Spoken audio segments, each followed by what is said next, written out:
رحم الله من قرأ الفاتح. بسم الله الرحمن الرحيم. الحمد لله رب العالمين الرحمن الرحيم مالك يوم الدين إياك نعبد وإياك نستعين اهدنا الصراط المستقيم صراط الذين أنعمت عليهم غير المغضوب عليهم ولا الضالين.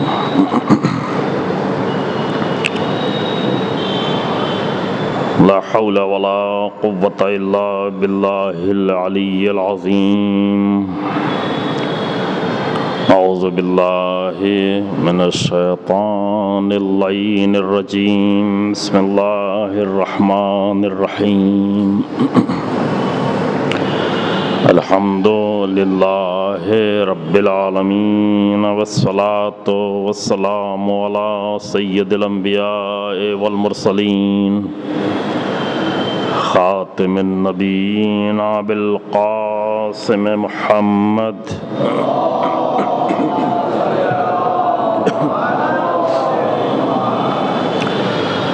ثم الصلاة والسلام على أهل بيته الطيبين الطاهرين المعصومين المظلومين الذين أذهب الله عنهم الرجس وطهرهم تطهيرا.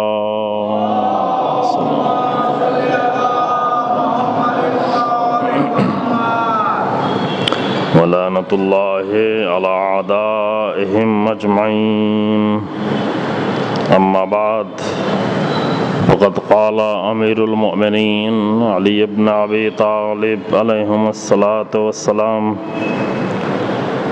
أوصيكما وجميع ولدي وأهلي ومن بلغه كتابي بتقوى الله ونظم أمركم وصلاح ذات بينكم، فإني سمعت جدكما صلى الله عليه وآله وسلم يقول: صلاح ذات البين أفضل من عامة الصلاة والصوم. صلوات بر محمد.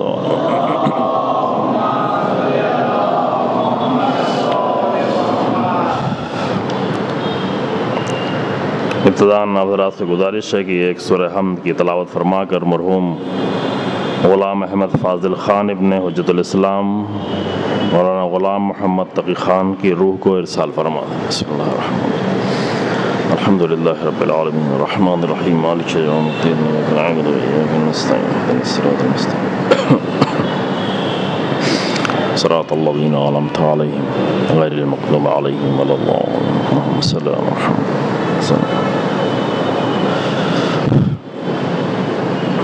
ایصال ثواب کی مجلس ہے اور جمعہ کا دن ہے، عصر کا وقت گزر چکا ہے، ماہ رمضان ہے. ابتداءً سب سے پہلے دعا کرتے ہیں مرحوم کے لیے کہ پروردگارہ مرحوم کو جوار رحمت میں جگہ عنایت فرمائے اور اہل بیت علیہ الصلوۃ والسلام کے ساتھ محشور فرمائے انشاءاللہ تعالی. اور اس غم پر برادران کو اور عوان و انصار کو جو ہے تسلیت اور تہنیت تعزیت پیش کرتا ہوں. مجلس کے لیے حضرت امیر المومنین علیہ الصلوۃ والسلام کی وصیت کا ایک ابتدائی حصہ آپ کی خدمت میں پیش کیا ہے اور کسی گفتگو میں زیادہ داخل ہونے کا موقع نہیں ہے، لہذا ترجمے کی حد تک اور ایک مختصر سی شرح کی حد تک امیر المومنین علیہ الصلوۃ والسلام کی وصیت کے چند کلمات پیش کریں گے آپ کی خدمت میں کہ ضمن میں اگر انشاءاللہ قرآن مجید کی ایک آیت سے بھی استفادہ کریں گے. یہ وصیت امیر المومنین علیہ الصلوۃ والسلام کی ہے کہ جو امام نے جس میں سب کو مخاطب کرتے ہوئے ہم سب کو خطاب کرتے ہوئے وصیت فرمائی ہے. کچھ وصیتیں امیر المومنین علیہ الصلوۃ والسلام کی وہ ہیں کہ جس میں امام نے امام حسن علیہ السلام کو وصیت کی ہے یا اپنے دیگر فرزندوں کو وصیت کی ہے. خاص کر امام حسن علیہ السلام کو مخاطب کر کے امیر المومنین کی بہت مفصل وصیتیں بھی ہیں اور مختصر وصیتیں بھی ہیں. لیکن یہ ایک وصیت کی جس کو آپ نے حتماً سنا ہوگا کسی حد تک، خاص کر اسی ماہ رمضان میں، اس وصیت میں امام نے خود ہم کو بھی خطاب کیا ہے۔ امام نے ایک ایسا جملہ استعمال کیا ہے کہ جس جملے کے ذریعے سے امام کی وصیت کے مخاطب ہم سب لوگ ہو گئے۔ ابتدا میں امام نے خود امام حسن اور امام حسین علیہم الصلاۃ والسلام کو وصیت کی، چند جملے کہ البتہ وہ وصیت بھی مخصوص نہیں ہے امام سے، یعنی امام کی وصیت، ائمہ کی وصیت کوئی پرسنل پراپرٹی کے لیے نہیں ہوتی یا کسی پرسنل چیزوں کے لیے نہیں ہوتی کہ کسی فرد سے مخصوص ہو یا کسی ذات سے مخصوص ہو۔ امام کی جو وصیت ہوتی ہے وہ پوری بشریت کے لیے، پوری انسانیت کے فائدہ پہنچانے کے لیے، لہذا یہ وصیت اگر ہم کو مخاطب نہ بھی کریں امام، تب بھی وہ وصیت ہمارے لیے، جو کہ امام کا خطاب ہمیشہ سب کے لیے ہوا کرتا ہے، جو موضوع جس موضوع پر امام گفتگو کرتے ہیں وہ سب کے لیے ہوتی ہے۔ وصیت کے میں چند جملے کا ترجمہ کرتا ہوں، کوشش کرتا ہوں کہ آہستہ آہستہ بولوں تاکہ آواز جو ہے صاف طریقے سے آپ تک پہنچ جائے۔ آقا یہاں پر گفتگو کرتے ہیں، ان کی عادت ہو چکی ہے، لیکن انشاءاللہ کی کوئی ایسا راستہ نکلے کہ یہ آواز بہت ہی صاف طریقے سے آپ تک پہنچتی رہے۔ وصیت اس طرح سے کہ امام فرماتے ہیں اوصیکما بتقوی اللہ، یہ ایک وصیت جو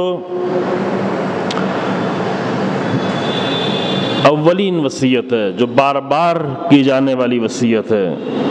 ایک بہت ہی اہم نقطہ یہاں پر خود پوشیدہ ہے کہ کبھی اگر ہم سوچیں کہ ہم کو وصیت کرنا ہے اپنے بچوں سے، اور تاکید بھی ہے، خاص کر وصیت کی بہت زیادہ تاکید ہے کہ انسان یہ نہیں انتظار کرے کہ جب ہم بوڑھے ہو جائیں گے اور مرنے کا وقت نزدیک آ جائے گا تو اس وقت جو ہے وصیت کرے، بلکہ انسان مسلسل وصیت کرتا رہے، بار بار وصیت کرتا رہے۔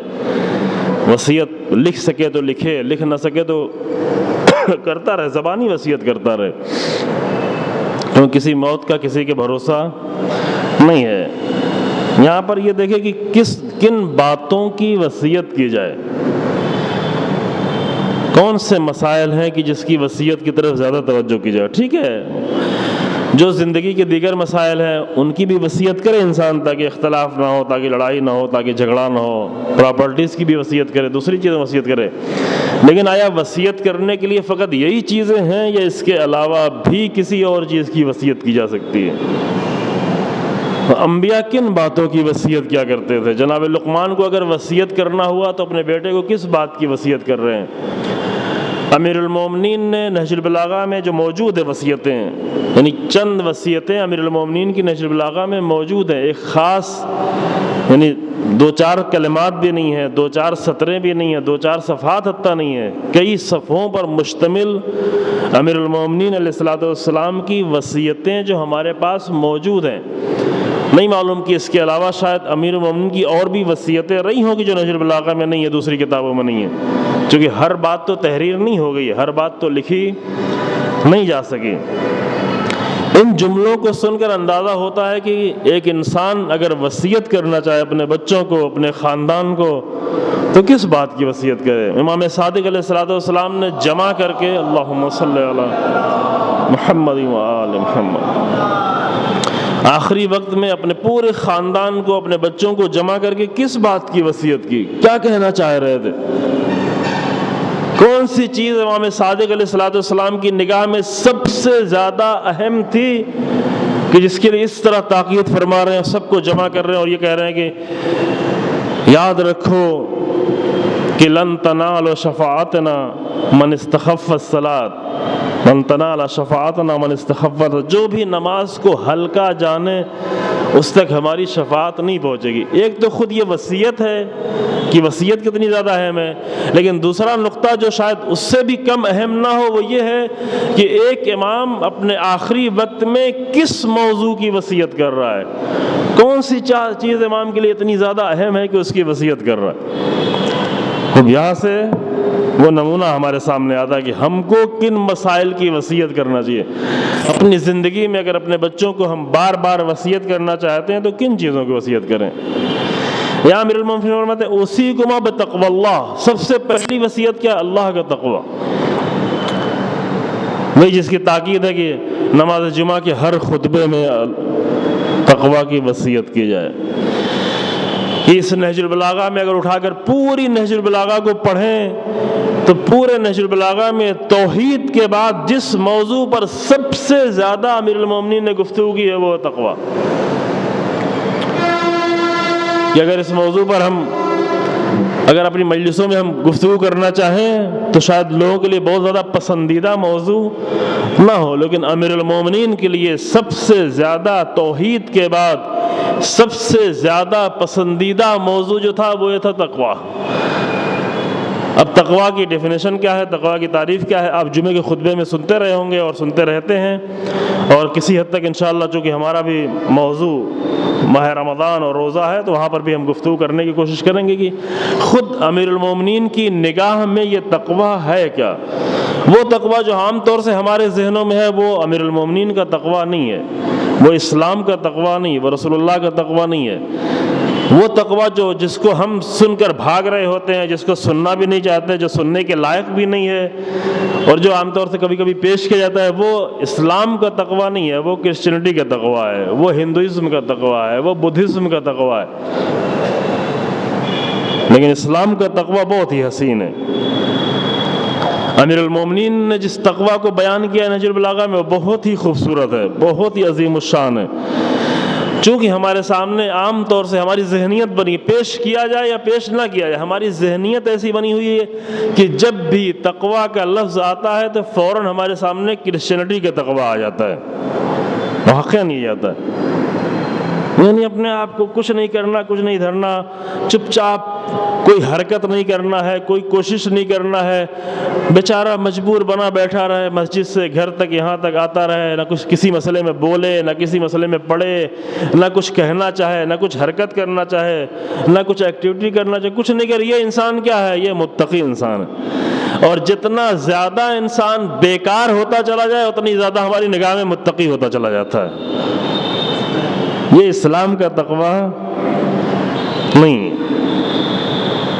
یہ وہی تقویٰ ہے. چونکہ ہم ہندوازم کے درمیان میں رہتے ہیں، بدھزم کے درمیان میں رہتے ہیں، ایسے معاشرے میں رہتے ہیں، اور وہ چیزیں جو نہایت ہی ناپسندیدہ ہیں، جو نہایت ہی نامعقول ہے، لیکن ہمارے سامنے ایسا اسے پیش کیا گیا کہ وہ بھی ہم کو بھی کبھی کبھی شاید اچھی لگنے لگی ہو، یا اگر عمل میں تو اچھی نہیں لگتی، کسی کو عمل میں اچھی نہیں لگتی، کم سے کم زبان کی حد تک وہ اچھی لگتی. تقویٰ یعنی کیا؟ یعنی بیکار بن کے بیٹھ جاؤ، کچھ نہیں کرنا، نہ شادی کرنا ہے، نہ بیاہ کرنا ہے، نہ پیسہ کمانا ہے، نہ کوشش کرنا ہے، نہ بازار میں جانا ہے، نہ کہیں، بس خاموش بیکار بیٹھے رہو. یہ ہے تقویٰ. واقعاً یہ اسلام کا تقویٰ نہیں ہے عزیزو. اسلام کے تقوی کے بارے میں غور کرے انسان. اگر ہم پیش نہ کر سکیں تو آ کر امیر المومنین سے پوچھے نہج البلاغہ میں کہ امیر المومنین آپ کی نگاہ میں تقوی کیا ہے. چونکہ واقعاً توحید کے بعد سب سے زیادہ گفتگو تقوی کی امیر المومنین. شاید ہم نہ پیش کر سکیں، شاید ہم خود بھی نہ سمجھیں ہوں صحیح طریقے سے. خوب اگر ہم نہ سمجھیں ہوں، ہم نہ پیش کر سکیں تو کیا آپ کے لیے اتنا کافی ہے؟ آپ کے لیے بہانہ کافی ہے کہ نہیں ہمیں بھی نہیں چاہیے؟ نہیں، آپ آ کے ڈھونڈیں تقوی کیا ہے، پہچانیں تقویٰ کیا ہے. کہ اس موضوع پر انشاءاللہ جو ہماری گفتگو آج شروع ہوگی اس پر ایک دن تقویٰ کے بارے میں تفصیل سے گفتگو کی جائے گی. خاص کر امیر المومنین کی نگاہ میں تقویٰ کیا ہے، کہ وہی تقویٰ ہے جو قرآن کا ہے، وہی تقویٰ ہے جو اسلام کا ہے. کہ ایک قوت ہے، ایک طاقت ہے، ایک انرجی ہے. تقویٰ ایک انرجی ہے، ایک طاقت ہے کہ جس کے ذریعے سے بہت ساری قوتیں اور صلاحیتیں انسان میں پیدا ہوتی. یہ خلاصے کے طور پر، اس کی وضاحت انشاءاللہ بعد میں کی جائے گی جو آج واقعاً گنجائش نہیں. اور اس کے بعد امیر المومنین فرماتے ہیں وَأَن لَا تَبْغِيَ الدُّنْيَا وَإِن بَغَتْكُمَا، اور اگر دنیا تمہارا پیچھا کرے، دنیا تمہیں طلب بھی کرے تو تم دنیا کو طلب نہ کرنا. تم دنیا کے پیچھے نہیں جانا، کیونکہ دنیا کا قاعدہ یہ ہے کہ جتنا انسان دنیا کے پیچھے بھاگتا رہے گا دنیا اتنی آگے بڑھتی چلی جائے گی. رکے گی نہیں، رک کے اپنے گلے نہیں لگنے دے گی. جتنا دنیا کے پیچھے بھاگے گا اتنی دنیا تیز بھاگے گی، اور انسان بھی تیزی سے اس کے پیچھے بھاگتا یہاں تک کہ موت کی دہلیز پر پہنچ جائے. لیکن اگر انسان دنیا سے منہ موڑ کر وہ خود بھاگنا شروع کرے تو اب دنیا اس کے پیچھے بھاگنا شروع کرتی ہے، دنیا اس کے اپنانا چاہتی. یہ قاعدہ ہے. جو لوگ دنیا سے بھاگتے رہے ہیں دنیا اس کے پیچھے بھاگتی رہی ہے، لیکن انہوں نے مڑ کر دنیا کو اپنے سینے سے نہیں لگایا. لیکن جو لوگ دنیا کے پیچھے بھاگتے رہے ہیں، دنیا ان کے آگے دوڑتی رہی ہے، دنیا نے بھی مڑ کے کبھی ان کو اپنے سینے سے نہیں لگایا۔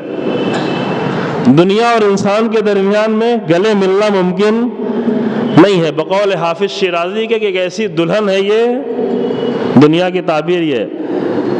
دلہن جانتے ہیں نا، دلہن ہی بولتے ہیں آپ لوگ بھی، ہاں، کہ کہا مجو درستی عہد از جہان سست نہاد کہ ان عجوزہ عروس ہزار داماد است۔ یہ ایک ایسی بڑھیا ہے، دلہن ہے جو بڑھیا ہے، بوڑھی دلہن۔ بوڑھی دلہن نہیں دیکھی نا آپ لوگوں نے؟ بوڑھی دلہن، عام طور سے دلہن کی جب بات آتی ہے تو تصور آتا ہے دلہن یعنی جوان دلہن، خوبصورت دلہن۔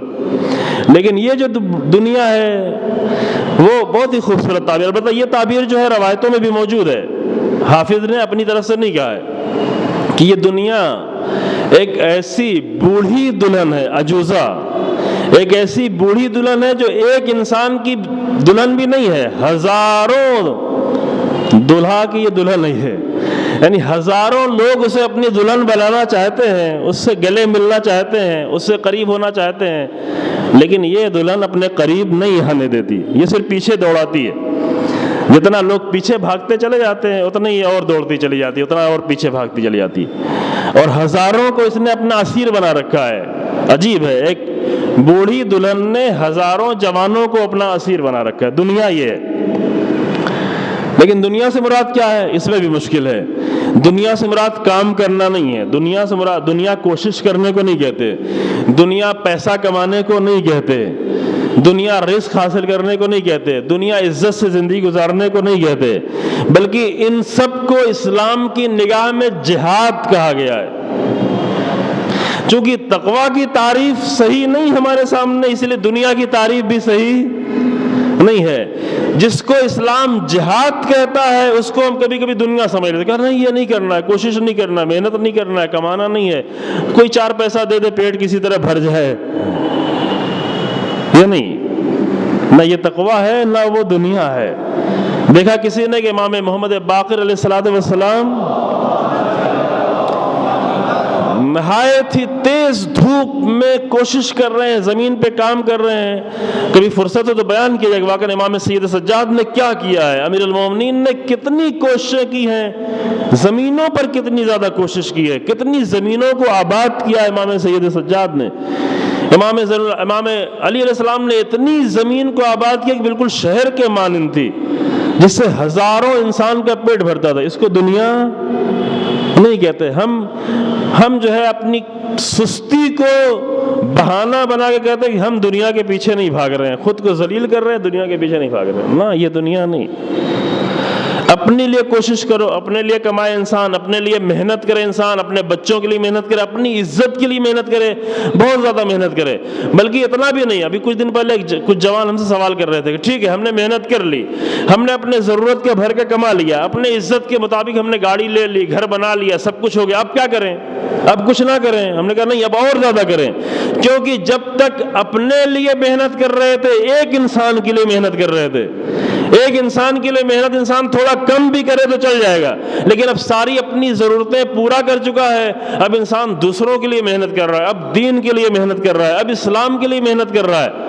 اب یہ اس کی محنت اور دوبارہ ہو جانا چاہیے، کئی گنا ہو جانا چاہیے، کیونکہ وہ محنت جو پہلے کر رہا تھا وہ اپنے لیے کر رہا تھا، لیکن ابھی دین کے لیے محنت کر رہا ہے۔ دین کو پیسے کی ضرورت ہے، اسلام کو پیسے کی ضرورت ہے، لوگوں کو پیسے کی ضرورت ہے، مومنوں کی ضرورت ہے۔ جب دوسروں کے لیے انسان کوشش کرنا شروع کرے تو اپنی کوشش سے بھی کہیں زیادہ کوشش ہونا چاہیے۔ مطلب یہ دنیا بھی نہیں ہے، بلکہ اسلام کہتا ہے اگر جہاد کے 10 حصے کیے جائیں تو 9 جہاد یہ، یعنی کوشش کرنا۔ صحیح ڈیفینیشن، ایک بہت بڑا مسئلہ یہ ہے کہ اسلام کی جو اصطلاحات ہیں، اسلام کے جو معارف ہیں، اس کی صحیح ڈیفینیشن ہمارے سامنے بار بار حتماً بیان کی جاتی ہوگی آپ کے سامنے، لیکن اتنی بار بار بیان کی جائے کہ وہ جو غلط ڈیفینیشن ہمارے ذہن میں، دل میں آ کر بیٹھ گئی ہے، وہ نکلے تو اسلام کی صحیح ڈیفینیشن ہمارے ذہنوں میں آئے گی، تب ہم متوجہ ہوں گے۔ امام نے فرمایا کہ اگر دنیا تمہارا پیچھا بھی کرے، پھر دنیا کیا ہے؟ اب اس کی بھی تعریف وہاں تقویٰ کے ساتھ کی جائے۔ خلاصہ یہ ہے کہ انسان کی نگاہ دنیا ہے، کس نگاہ سے انسان دنیا کو دیکھ رہا ہے، یہی کوشش، یہی کام، یہی بھاگ دوڑ جو انسان کر رہا ہے۔ اگر اس کی نگاہ پست ہے تو یہی دنیا بن جائے گی۔ اگر یہ سب کچھ پیٹ کے لیے ہے، اگر سب کچھ اسی دنیا کے لیے ہے تو یہی چیزیں دنیا ہے۔ لیکن اگر انسان کی نگاہ بدل جائے، انسان عزت کے لیے، انسان محنت کے لیے، انسان کوشش کے لیے، انسان لوگوں کی ضرورت پورا کرنے کے لیے اگر انسان اس نگاہ سے کام کرنا شروع کرے تو یہی چیز عین دین بن جائے گی، یہی چیز حقیقت دین بن جائے گی۔ نگاہ انسان کی ہے۔ اصل دنیا کے معنی بھی پستی کے ہیں۔ دنیا کے ایک معنی، دنیا کے دو معنی، ایک معنی دنیا کے نزدیک ہونے کے ہے۔ دنیا اس لیے کہا جائے چونکہ انسان نزدیک ہے ان ساری چیزوں سے۔ ایک معنی کہتے ہیں بہت ادنا انسان ہے، بہت ہی پست، اسی سے بنا ہوا ہے دنیا۔ پستی کے معنی یعنی جو انسان کی نگاہ اگر پست ہو جائے تو انسان کی سب کچھ پست ہونا شروع ہو جاتی ہے، پھر انسان دنیا میں الجھ جاتا ہے۔ لیکن اگر انسان کی نگاہ پست نہ ہو تو وہی سارے کام، یعنی انسان چاہے تو جو کچھ زندگی میں کر رہا ہے اپنی نگاہ کو بدل کر اسی کو عین دین بنا دے اور اسی اپنی نگاہ کو پست کر کے اسی کو دنیا بنا دے۔ یہ انسان کے اختیار میں۔ اس کی زیادہ وضاحت انشاءاللہ بعد میں کبھی کی۔ اصل انسان کے اوپر ہے کہ انسان کس نگاہ سے دیکھ رہا ہے، اپنے کام کو کس نگاہ سے دیکھ رہا ہے۔ فقط اپنی خواہشات اور شہوات کو پورا کرنے کے لیے کام کر رہا ہے تو حتیٰ وہ بہت مقدس کام کر رہا ہو پھر بھی دنیا ہے۔ حتیٰ وہ اگر ممبر پر مجلس پڑھ رہا ہو لیکن صرف اپنی خواہشات کو پورا کرنے کے لیے تو یہ عین دنیا ہے، یہی دنیا ہے۔ وہ قرآن پڑھ رہا ہو لیکن اپنی خواہشات کو صرف پورا کرنے کے لیے یہ دنیا ہے، واقعاً یہ دنیا ہے۔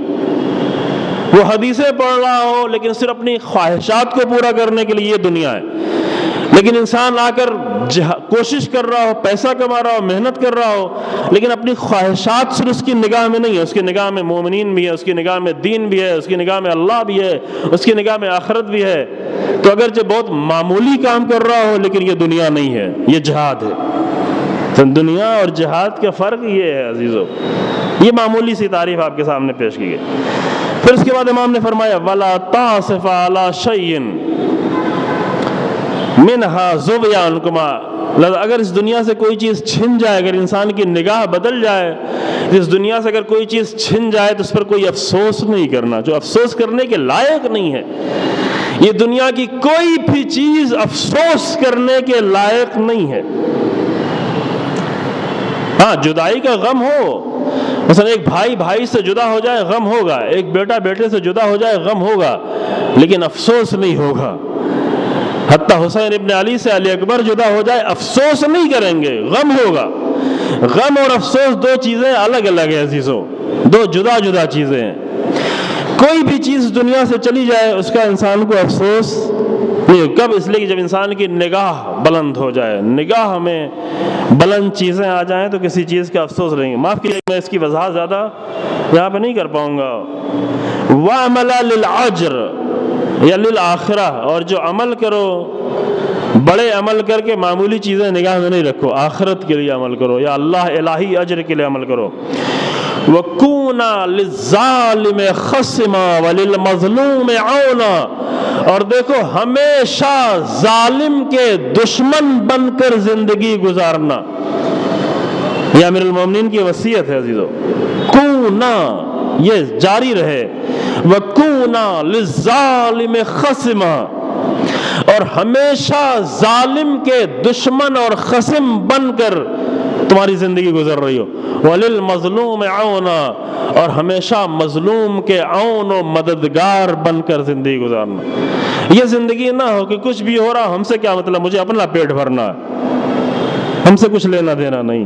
یہ امیر المومنین کی وصیت کے خلاف ہے، امیر المومنین کی وصیت نہیں۔ ہاں دوسری بھی ایک وصیت ہے امیر المومنین کی، فتنوں میں انسان اپنے آپ کو نہیں ڈالے کہ تمہارے ذریعے سے دوسرے فائدہ اٹھائیں، اس میں نہیں پڑنا ہے کہ جہاں لوگ اپنے مقصد کے لیے کوشش کر رہے ہوں، اپنی خواہشات کو پورا کرنے کے لیے جب دوسروں کو استعمال کیا جا رہا ہو تو وہاں آگے نہیں بڑھنا، وہاں اونٹ کے بچے کی طرح بن جانا کہ نہ تمہارے دودھ سے فائدہ اٹھایا جا سکے نہ تمہاری پیٹھ سے فائدہ اٹھایا جا سکے، یعنی نہ تمہارے مال سے فائدہ اٹھایا جائے نہ تمہاری طاقت سے فائدہ اٹھایا جائے۔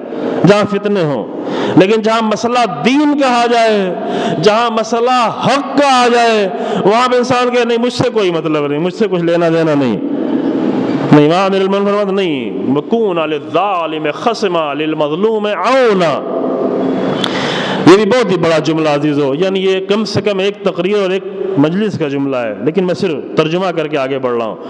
اور اس کے بعد یہاں پر امیر المومنین فرماتے ہیں وَأُوصِيكُمَا، بہت توجہ کریں، یہاں پر امام نے ہم سب کو مخاطب کیا، فرمایا أُوصِيكُمَا وَجَمِيعَ وَلَدِي وَأَهْلِي، میں تم دونوں کو وصیت کرتا ہوں اور اپنے تمام بچوں کو وصیت کرتا ہوں اور اپنے پورے خاندان کو وصیت کرتا ہوں، ومن بلغہ کتابی، اور ہر اس شخص کو وصیت کرتا ہوں جس تک میری یہ وصیت پہنچ جائے۔ یہ بہت ہی خوبصورت جملہ ہے، یعنی امیر المومنین نے 1350 سال پہلے یہ جملہ کہا، لیکن آج کہہ رہے ہیں یہ کیوں؟ اس لیے کہ امام کہہ رہے جس تک میری وصیت پہنچے اس کو بھی میں وصیت کر رہا ہوں۔ گویا آج امیر المومنین ہم سے وصیت کر رہے ہیں، کیونکہ آج ہم وصیت کو پڑھ رہے ہیں۔ آج امیر المومنین کی ذات ہم سے یہ وصیت کر رہی، کیا؟ پھر دوبارہ کہا بے تقوی اللہ، دوبارہ پھر اللہ کا تقوی۔ یہ تقوی کیا ہے؟ کیا چیز ہے جو امیر المومنین بار بار کہہ رہے تقوی اللہ تقوی اللہ، کیا ہے یہ؟ قرآن میں کیوں بار بار آ رہا ہے؟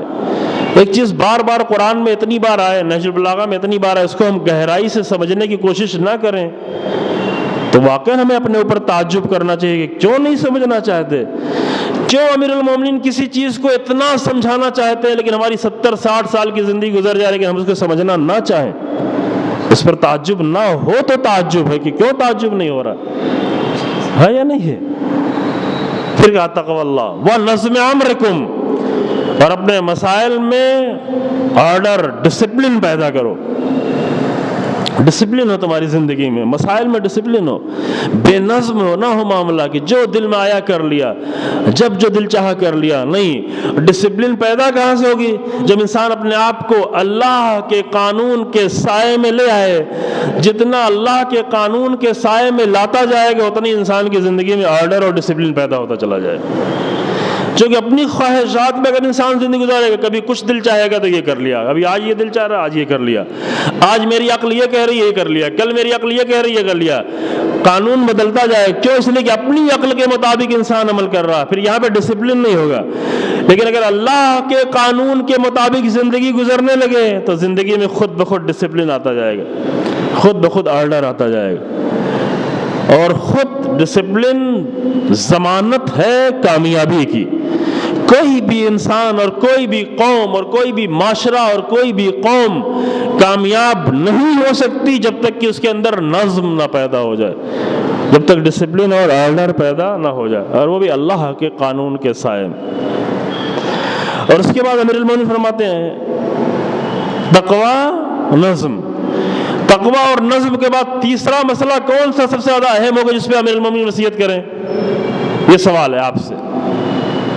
تقوی ٹھیک ہے، تقوی بہت اہم ہے چونکہ قرآن بھی بار بار وصیت کر رہا ہے۔ نظم امر یہ بھی بہت اہم مسئلہ ہے کیونکہ اس کے بغیر انسان کی زندگی کامیاب ہی نہیں ہو سکتی۔ خوب، یہ دو چیزیں وصیت ہو چکی ہیں۔ اب آپ سوچ کے یہ بتائیں، خود سوچیں اپنے ذہن میں کہ ان دو چیزوں کی وصیت کرنے کے بعد تیسری چیز کی وصیت امیر المومنین کس کی کریں گے؟ کون سی چیز امیر المومنین کی نگاہ میں ان دو چیزوں کے بعد سب سے زیادہ اہم ہے؟ سوال، جواب کیا ہوگا؟ جواب امیر المومنین کی وصیت پڑھ کے مل جائے گا۔ تیسری چیز جس کی امیر المومنین نے وصیت کی وہ یہ ہے وَصَلَاحِ ذَاتِ بَيْنَكُمْ، اور آپس میں صلح کے ساتھ رہنا۔ ہماری نگاہ میں اس کی کوئی بھی حیثیت نہیں ہے واقعا۔ یعنی دیکھیں ہماری نگاہ میں اور امیر المومنین کی نگاہ میں فرق کتنا ہے، اس پر توجہ کریں، کتنا فرق ہے۔ ہمارا دین اور امیر المومنین کا دین کتنا جدا جدا ہے، چونکہ دین کی باتیں ہمارے دین میں اور امیر المومنین کے دین میں کتنا فاصلہ ہے۔ ایک فاصلہ یہ ہوتا ہے کہ امیر المومنین جو کہ بہت آگے آگے چل رہے ہیں، امیر المومنین کی ذات بہت بڑی ہے، ہم بھی پیچھے پیچھے آ رہے ہیں۔ امیر المومنین بہت ہی عظیم تقوی کی بات کرتے ہیں لیکن تھوڑا تھوڑا ہم بھی تقوی، خوب یہ ٹھیک ہے۔ امیر المومنین صلح کی بات کر رہے ہیں، ہم بھی صلح کے قائل ہیں لیکن تھوڑا تھوڑا کوشش کر رہے ہیں، یہ ٹھیک ہے، یہاں تک چلے گا۔ لیکن ایک وقت یہ ہوتا ہے کہ نہیں، امیر المومنین صلح کی بات کر رہے ہیں، ہم فتنے کی بات کر رہے ہیں، یہ ہو گیا ٹکراؤ۔ یہ ہو کہ ٹھیک ہے ہم امیر المومنین اتنا نہیں کر سکتے لیکن اس راہ پر تو چل رہے ہیں، یہ قابل قبول ہے۔ لیکن اگر نہیں، بالکل ہم مقابلے میں کھڑے ہوئے ہیں، امیر المومنین پاکیزگی کی بات کر رہے ہیں، ہم نجاست کی باتیں کر رہے ہیں۔ امیر المومنین زندگی میں تقوی لانا چاہ رہے ہیں، ہم زندگی میں نجاستیں لانا چاہ رہے ہیں، ضلالتیں لانا چاہ رہے ہیں۔ یہ ٹکراؤ کی بات ہو گئی، یہ تھوڑا تھوڑا بات نہیں ہوئی۔ امیر المومنین زندگی میں نظم چاہتے ہیں، معاشرے میں نظم چاہتے ہیں، قوم میں نظم چاہتے ہیں، ہم جو ہمیشہ اختلاف کی باتیں کر رہے ہیں۔ یہ مقابلے میں آ گئے امیر المومنین کے، یہ سامنے کھڑے ہوئے ہیں۔ امیر المومنین صلح کی باتیں کر رہے ہیں، صلح چاہتے ہیں، ہم معاشرے میں فتنہ چاہتے ہیں۔ یہ امیر المومنین کے مقابلے میں آ کر کھڑے ہوئے ہیں۔ یہ دو چار کی باتیں ہیں، کوئی بہت سخت بات نہیں ہے، اس میں کوئی کمپلیکیشن نہیں ہے، کوئی بہت مشکل بات نہیں، بالکل صاف واضح، بہت ہی واضح لاجک ہے، بہت ہی دو چار کی باتیں ہیں کہ امیر المومنین اگر چاہ رہے ہیں صلح صلاح ذات بینکم، اب ہم اس کے مقابلے میں آگے کھڑے ہیں۔ بہت دو چار کی بات ہے کہ مقابلے میں آگے کھڑے ہوئے۔ اور پھر امیر المومنین نے فرمایا کہ فَإِنِّي سَمِعْتُ جَدَّكُمَا صلی اللہ علیہ وآلہ وسلم، میں نے تمہارے جد سے یہ سنا ہے۔ یعنی امیر المومنین خود بھی وصیت کر رہے ہیں، پھر رسول اللہ کی وصیت بھی پیش کر رہے ہیں۔ کیا ہم نے تمہارے جد سے یہ سنا ہے، یقول کہ رسول اللہ یہ فرما رہے تھے کہ صلاح ذات البین افضل من عامت الصلاۃ والصوم، لوگوں کے مومنین کے درمیان میں صلح قائم کرنا یہ 1 سال کی نماز اور 1 سال کے روزے سے بہتر ہے، برابر نہیں ہے، بہتر ہے، افضل ہے۔ اس کے مقابلے میں اگر فتنہ پیدا کیا گیا تو کیا ہے؟ اگر صلح قائم کی گئی تو 1 سال کی نماز اور 1 سال کے روزے سے بھی بہتر ہے صلح۔ اس کے لیے کوشش کرنا، یعنی کہ ہم سے کیا مطلب ہم بیٹھے رہیں؟ کیوں بیٹھے رہیں؟ یعنی بیکار کے آدمی ہے کہ بیٹھے رہیں، پیسہ کمانے کے لیے نہیں بیٹھیں گے، دکان پہ جانے کے لیے نہیں بیٹھیں گے، پیٹ بھرنے کے لیے نہیں بیٹھیں گے۔ جب امت میں صلاح کی بات آئے، صلح کی بات ہے کہ وہاں ہم سے کوئی مطلب نہیں، ہم بیٹھے رہیں۔ اتنا بیکار آدمی بننا چاہتا ہے، یعنی اتنا غیر معمولی مسئلہ ہے۔ پیٹ بھرنا بہت زیادہ ضروری مسئلہ ہے کہ 10 کلومیٹر کا سفر کرنا وہ کریں گے، 1000 کلومیٹر کا سفر کرنا وہ دوسرے ملک جائیں گے پیٹ کے لیے، پیسہ کمانے کے لیے، لیکن صلح کرنے کے لیے ایک مسجد تک آنا پڑے، نہیں ہم سے مطلب نہیں ہے۔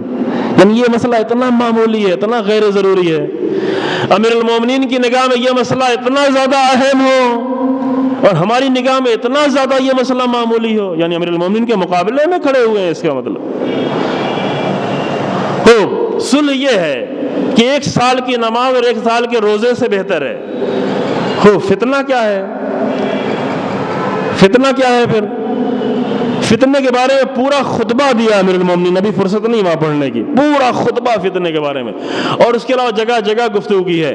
لیکن میں صرف قرآن کی 2 آیت کا چھوٹا چھوٹا حصہ پیش کرتا ہوں۔ قرآن میں سورہ بقرہ میں 2 جگہوں پر، ایک ہی سورہ میں 2 جگہوں پر 199 نمبر آیت اور 217 نمبر آیت، ایک جگہ فرمایا کہ وَالْفِتْنَةُ أَشَدُّ مِنَ الْقَتْلِ، 199 نمبر آیت میں، اور 217 نمبر سورہ بقرہ کی آیت فرمایا وَالْفِتْنَةُ أَكْبَرُ مِنَ الْقَتْلِ۔ کیا مطلب ہوا؟ فتنہ قتل سے زیادہ شدید ہے۔ ایک انسان جا کر کسی انسان کو قتل کر دے، یہ بہت بڑا جرم ہے۔ اس کو قرآن کہتا ہے کہ وَمَنْ قَتَلَ نَفْسًا بِغَيْرِ نَفْسٍ أَوْ فَسَادٍ فِي الْأَرْضِ كَأَنَّمَا قَتَلَ النَّاسَ جَمِيعًا، اگر کسی ایک انسان نے ایک انسان کو قتل کر دیا تو گویا اس نے پوری انسانیت کو قتل کر دیا۔ اتنا بڑا جرم ہے، اتنا بڑا جرم ہے قتل کرنا۔ لیکن پھر قرآن کیا کہتا ہے وَالْفِتْنَةُ أَكْبَرُ مِنَ الْقَتْلِ، معاشرے میں فتنہ برپا کرنا یہ قتل سے بھی زیادہ بڑا ہے۔ والفتنۃ اشد من القتل، فتنہ قتل کرنے سے بھی زیادہ شدید گناہ ہے، بڑا گناہ ہے۔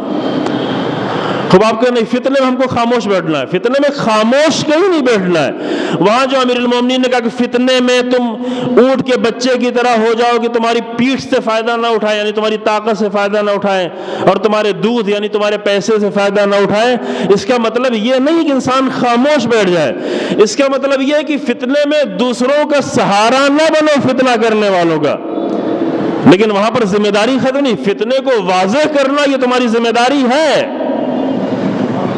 توجہ فرمائیے، یہ فرق ہے۔ بعض لوگ آگے بہانا کہتے امیر المومنین نے کہا کہ فتنے میں تم داخل نہیں، امیر المومنین نے کبھی یہ نہیں کہا کہ فتنے میں داخل نہ ہو۔ امیر المومنین نے یہ کہا کہ فتنے میں جب لوگ اپنی خواہشات کے لیے تمہارا سہارا لے رہے ہوں تو تم ان کا سہارا نہ بنو، نہ اپنی پیٹھ سے سہارا بنو، یعنی نہ اپنی طاقت سے سہارا بنو، نہ اپنی دولت سے سہارا بنو، لیکن فتنے میں خاموش بیٹھنے کو امیر المومنین نے نہیں کہا۔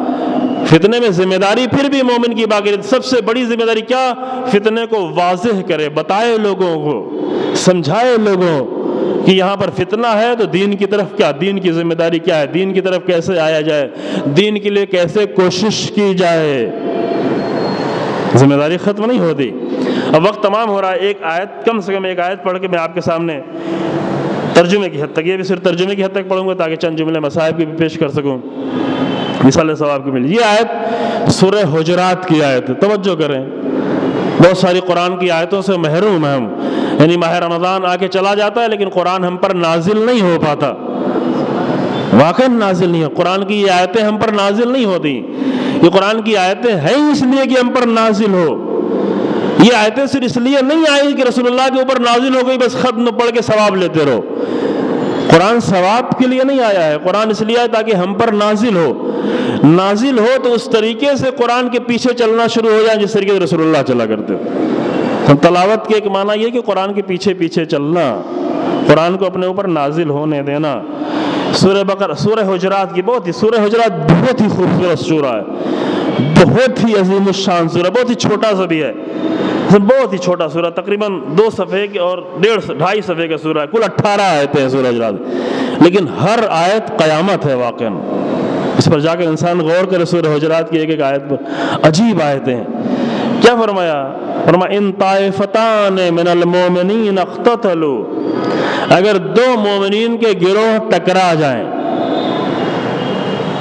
کیا؟ ان طائفتان من المؤمنین اقتتلوا، اگر مومنین کے 2 گروہ ٹکرا جائیں، ٹکراؤ کرنے لگے، جنگ کرنے لگے، لڑائی کرنے لگے، لڑ پڑے، ایک دوسرے کے مقابلے میں آ جائیں، کیا کرنا ہے وہاں پر؟ فَاصْلِحُوا بَيْنَهُمَا، وہ جو امیر المومنین علیہ السلام کا جملہ پڑھا اسی آیت کی تفسیر ہے امیر المومنین کا جملہ، فَاصْلِحُوا بَيْنَهُمَا۔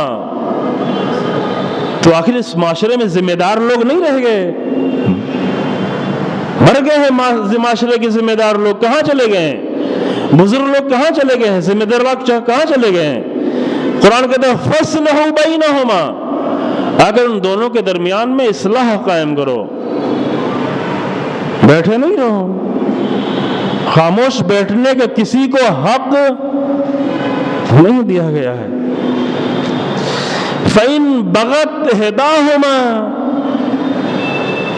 عَلَى الْأُخْرَى فَقَاتِلُوا الَّتِي تَبْغِي حَتَّى تَفِيَ إِلَىٰ أَمْرِ اللَّهِ، اگر ان 2 گروہ میں ایک گروہ زیادتی کر رہا ہو، صرف قرآن بہت ہی حسین ہے، اسے کہتے ہیں قرآن زندگی کے لیے ہے۔ ہم نے قرآن کو کب زندگی کے لیے بنایا؟ ہم نے قرآن کو فقط ثواب کے لیے بنایا ہے، قرآن کبھی زندگی کے لیے نہیں بنا۔ یہ آیت ہے قرآن زندگی کے لیے، کبھی ہم کہتے ہیں قرآن زندگی کے لیے، زندگی کہاں زندگی کے لیے ہے؟ ہم تو کبھی پیش نہیں کر پاتے، کیوں؟ اس لیے کہ ان آیتوں کو ہم کبھی پیش نہیں کر پاتے، اس لیے زندگی سمجھ میں نہیں آتی۔ لوگ سنتے تو ہیں قرآن زندگی کے لیے، زندگی کے لیے، لیکن سمجھ نہیں پاتے کہ کہاں سے قرآن زندگی کے لیے۔ قرآن کی 6,500 تقریباً آیتوں میں زیادہ تر آیتیں وہ جو قانون بیان کر رہی ہیں، اور قانون زندگی کے لیے ہے عزیزو، لیکن وہ ہم نہیں سمجھتے، ہم کو ثواب سمجھ رہے ہوتے ہیں۔ قرآن ثواب ایک بہت بڑی رکاوٹ ہے قرآن سمجھنے میں، بہت بڑی رکاوٹ ہے۔ ثواب ہے، اس میں کوئی شک نہیں ہے، واقعاً ثواب ہے، لیکن ثواب کا کام اللہ کا ہے۔ ثواب کا کام جو ہم نے اپنے ہاتھوں میں لے لیا تو ثواب بہت بڑی رکاوٹ بن گیا قرآن کو سمجھنے میں۔ قرآن ثواب مصیبت ہے واقعاً، جس طرح ثواب کو ہم نے لیا ہے وہ ثواب مصیبت بن گیا ہے ہمارے لیے، واقعاً مصیبت بن گئی، رکاوٹ بن گیا ہے ثواب ہمارے لیے۔ کیا ہے یہ زندگی؟ کیا ہے؟ کیا کہتا ہے قرآن؟ اگر دونوں میں صلح کرنا چاہیے تم نے، صلح کرنے کو فَإِن بَغَتْ إِحْدَاهُمَا عَلَى الْأُخْرَى، اگر ان دونوں میں سے ایک زیادتی کرنے لگے، ایک بغاوت کرنے لگے، ایک نافرمانی کرنے لگے، ایک حد سے آگے بڑھنے لگے، تو فَقَاتِلُوا الَّتِي تَبْغِي حَتَّى تَفِيَ إِلَىٰ أَمْرِ اللَّهِ، تو وہ گروہ جو مومن کا اگرچہ گروہ ہو، ان سے تم جا کر جھگڑا کرو، ان سے لڑو، ان کو یہاں تک تم کوشش کرو، یہاں تک ان کے مقابلے میں کھڑے ہو، یہاں تک کہ وہ بھی امر خدا کی طرف پلٹ جائیں۔ عجیب ہے قرآن۔ دو چار لوگ ممکن ہے کبھی کبھی پورے معاشرے کو تباہی کی طرف لے کے چلے جائیں، لیکن یہ دو چار لوگ ایسا نہیں کر رہے ہوتے ہیں۔ یہ کون کر رہا ہوتا ہے؟ یہ در حقیقت پورا معاشرہ وہ کر رہا ہوتا ہے جو خاموش بیٹھا ہوتا ہے۔ یہ دو چار لوگوں میں کوئی جرأت نہیں، کچھ نہیں کر سکتے۔ کیوں امیر المومنین اتنا تنہا ہو گئے؟ اس لیے کہ امیر المومنین کے مقابلے میں جو لوگ تھے وہ بہت زیادہ ہو گئے تھے نا، زیادہ امیر المومنین کے مقابلے میں زیادہ لوگ نہیں ہو گئے تھے، بلکہ مدینے میں خاموش لوگ بہت زیادہ ہو گئے تھے۔ جب مدینے میں خاموش لوگ زیادہ ہو جائیں گے تو امیر المومنین وہاں پر تنہا ہو جاتے ہیں۔ یہاں میں قرآن کہتا ہے کہ ایسے وقت میں کیا کرو؟ ایسے اس گروہ کے جو گروہ زیادتی کر رہا ہے اس کے مقابلے میں تم کھڑے ہو۔ کہاں تک کھڑے ہو؟ یہاں تک کھڑے ہو کہ وہ اللہ کے حکم کی طرف واپس پلٹ آئیں، چونکہ ضروری ہے کہ مومنین کو نجات دی جائے، وہ بھی مومن ہیں، ان کو نجات کی ضرورت ہے، لہذا نجات دینے کی کوشش کریں۔ کہاں کوشش کریں؟ کتنی کوشش کریں؟ اتنی کوشش کریں کہ ان کو بھی اللہ کے حکم کی طرف پلٹا کر لایا جائے۔ فَإِن فَاتَ، اب جب پلٹ آئے تو فَصْلِحُوا بَيْنَهُمَا بِالْعَدْلِ، تو مومنین کے درمیان میں عدل کے ساتھ فیصلہ کرو۔ یہ نہ کرو کہ یہ میرا رشتہ دار ہے، یہ میرا عزیز ہے، یہ میرا خاندان ہے، یہ میرا چاہنے والا، یہ میرا جاننے والا ہے، لہذا اس کی طرف میرا جھکاؤ زیادہ ہو جائے۔ نہیں، جھکاؤ کہیں نہیں ہونا ہے۔ جب مومنین کے درمیان میں فیصلہ کرنا ہے تو فقط ایک جھکاؤ ہے، اور وہ کیا ہے؟ وہ اللہ کا حکم ہے۔ اللہ کے حکم کے سامنے جھکنا ہے، کسی انسان کے سامنے، نہ خاندان کے سامنے، نہ اپنے عزیز کے سامنے، کسی کے سامنے کوئی جھکاؤ نہیں، فقط جھکاؤ اللہ کے حکم کے سامنے۔ لہذا قرآن نے کہا کہ فَصْلِحُوا بَيْنَهُمَا بِالْعَدْلِ، عدل سے فیصلہ کرو۔ وَاقْسِطُوا، دو بار قرآن وَاقْسِطُوا، اور انصاف کرو ان کے درمیان میں۔ کیوں؟ اِنَّ اللَّهَ يُحِبُّ الْمُقْسِطِينَ، کیونکہ اللہ انصاف کرنے والوں کو پسند کرتا ہے۔ اب وقت تمام ہو گیا ہے، روزے کی حالت میں مجھ سے زیادہ پڑھا بھی نہیں جا رہا ہے۔ اس آیت کو جا کر اور غور کریں، سورہ حجرات کی آیت نمبر 9 ہے، سورہ حجرات آیت نمبر 9، اس کے فوراً بعد آیت ہے انما المؤمنون اخوہ، سارے مومنین بھائی بھائی ہیں۔ فصلوا بین اخویکم، اور مومنین کے درمیان میں، اپنے دو بھائیوں کے درمیان میں اصلاح کرو۔ واتقوا اللہ لعلکم ترحمون، اللہ کا تقوی اختیار کرو تاکہ تم پر رحم کیا جائے، تاکہ تم رحم کے لائق بن جاؤ۔ ممکن انسان ایسا کام کرے کہ رحمت کا مہینہ آئے پھر بھی رحم نہ ہو، اللہ کے رحم ڈھونڈو، ایسا کام کرو کہ اللہ کی رحمت کے لائق ہو جاؤ۔ اور پھر اس کے بعد قرآن کی آیت اور آگے جاری، کسی کا مذاق نہیں اڑاؤ، کسی کی توہین نہیں کرو، کیونکہ ممکن ہے تم جس کا مذاق اڑا رہے ہو تم سے بہتر ہو، وہ تم سے اچھا ہو۔ مومنوں کو الگ خطاب کیا گیا، مومنات کو الگ خطاب کیا گیا، کہ اے مومنو تم ایک دوسرے کا مذاق نہ اڑاؤ۔ پھر مومنات سے کہا کہ اے مومنات تم بھی ایک دوسرے کا مذاق نہیں اڑاؤ۔ یا ایھا الذین آمنوا لا یسخر قوم من قوم، اے مومنو ایک قوم دوسری قوم کا مذاق نہ اڑائے۔ کیوں؟ عسیٰ ان یکون خیرا منہم، کیونکہ ممکن ہے کہ وہ تم سے بہتر ہو کسی چیز میں، اللہ ان کو پسند کرتا ہو۔ ولا نساء من نساء، اور عورتیں ایک دوسرے کا مذاق نہ اڑائیں کہ یہ ایسی ایسی ہیں، وہ ایسی ہیں، یہ ایسا کرتی ہیں، کیوں عسیٰ یکن خیرا منہن، ممکن ہے وہ تم سے بہتر ہوں، جن کا تم مذاق اڑا رہے ہو تم سے بہتر ہوں۔ اور ولا تلمزوا انفسکم، ایک دوسرے کی ملامت نہ کریں، ایک دوسرے پہ الزام نہ رکھیں۔ ولا تنابزوا بالالقاب، برے لقب سے کسی کو یاد نہ کریں، کیونکہ یہ اللہ کو پسند نہیں ہے۔ یہ بہت ہی خوبصورت آیتیں ہیں عزیز۔ بس ہم نے اپنی گفتگو یہاں پر تمام کی۔ یہ قرآن ہے، یہ قرآن زندگی ہے، یہ زندگی کی آیتیں ہیں۔ وہ امیر المومنین کی وصیت زندگی کی وصیت ہے۔ یہ نہیں کہ اتنے 100 سال پہلے امیر المومنین وصیت کر کے چلے گئے، اب تو وصیت ختم ہو گئی، ہم اسے اٹھا کے پڑھ لیں تاکہ ہمیں تھوڑا ثواب مل جائے۔ نہیں، یہ امیر المومنین کی وصیت ثواب کے لیے نہیں ہے، ہماری زندگی کے لیے، ہماری زندگی کو حسین بنانے کے لیے، عظیم بنانے کے لیے، کامیاب بنانے کے لیے ہے، اس لیے ہے۔ زیادہ اگر فتنے ہو رہے ہوں تو انسان وہاں خاموش ہو کر بیٹھ نہیں سکتا۔ امام علیہ السلام نکلے فتنے کو ختم کرنے کے لیے، اخباریت نے اتنا فتنہ اٹھایا، خوارج نے اس قدر فتنہ اٹھایا کہ دونوں کی فکر ملتی جلتی ہے، اس لیے میرا نام آ گیا اخباریت، جو بالکل وہی فکر جو خوارج کی فکر تھی وہی دوسرے اعتبار سے آ رہی۔ اتنا امام نے کوشش کی امیر المومنین۔ امام حسین علیہ السلام کیوں نکلے اس طرح یزیدیت کے فتنے کو ختم کرنے کے لیے؟ اس کے لیے قربانی دینی پڑی تو قربانی بھی دے رہے ہیں، اپنے بھائی کی قربانی دینے کو تیار ہیں، اپنے عزیز کی قربانی دینے کو تیار ہیں، علی اکبر کی قربانی دے رہے ہیں، عباس کی قربانی دے رہے ہیں، اون محمد کی قربانی دے رہے ہیں، حسین ابن علی خود اپنی قربانی آ کر پیش کر رہے ہیں۔ اتنی قربانیاں جو دی جا رہی ہیں عزیزو، یہ صرف اس لیے تاکہ دین صحیح شکل میں باقی رہ جائے۔ دین صحیح شکل میں کیوں باقی رہے؟ اس لیے باقی تاکہ صحیح شکل میں ہم تک پہنچ جائے، تاکہ ہماری زندگی میں وہ داخل ہو سکے۔ اذان شروع ہو گئی ہے، مصائب کا وقت نہیں رہ گیا، انشاءاللہ پھر دوسری مجلس میں مصائب خدا رحمت نازل فرمائے، بے انتہا رحمت نازل فرمائے۔ ماہ رمضان میں سب اللہ کے مہمان ہیں، لیکن بعض لوگوں کو اللہ زیادہ پسند کر لیتا ہے، اپنی بارگاہ میں اٹھا لیا ہے۔ خدا بے انتہا رحمت نازل فرمائے مرحوم پر، اور ان کے جو بعض بندگان ہیں ان کو صبر عطا فرمائے، ان کے بھائیوں پر، ان کے عزیزوں پر، ان کے بچوں پر ان کو صبر عطا فرمائے۔ اور پروردگارہ اس ماہ عظیم میں ہمارے گناہوں کو معاف فرما، ہمارے اعمال کو قبول فرما، عالم اسلام میں جو مشکلات ہیں ان کو حل فرما، امام زمانہ کے ظہور میں تعجیل فرما، اور امام کے اعوان و انصار میں شمار فرما۔ آپ حضرات ایک مرتبہ اور سورہ فاتحہ پڑھ کر مرحوم فاضل مرحوم کی روح کو ارسال فرما دیں۔